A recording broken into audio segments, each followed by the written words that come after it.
Welcome back to the channel Cat Comrade. In today's video, we're going to learn about how to insert shortcuts or preferences in your SketchUp. So basically, what you have to do is that you have to go first in the Windows option, then you have to click on preferences, and then over here you have to go towards shortcuts.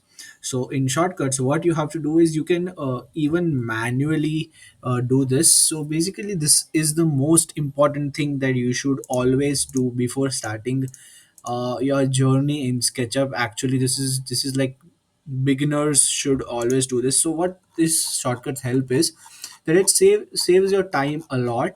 So I have my own preset of references that if you want it, then you can just type in the comments and I will give you.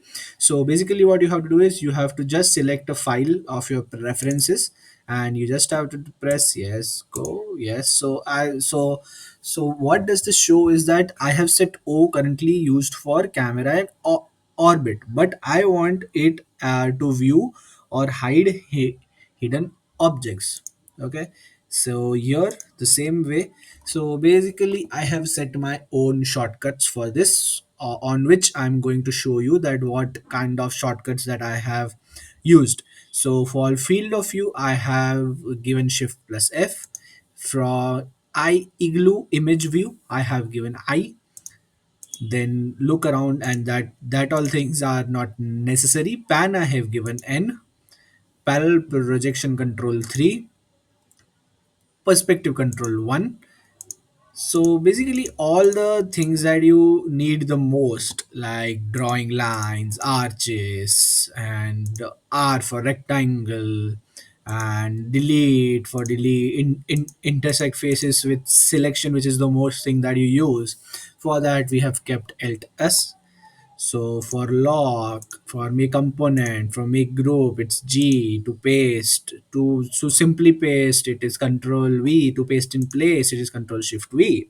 So like this is all the basic things that you should always do. And I will also share my list of my shortcuts that I use. If you want to use them in your SketchUp journey, then do just give me a comment below and I will share this with you. So basically, all you have to do is you can go manually to anything and you can just assign your preferred shortcuts to the SketchUp list. So that was it for the video. If you liked it, then share it with someone who may need it. And thank you.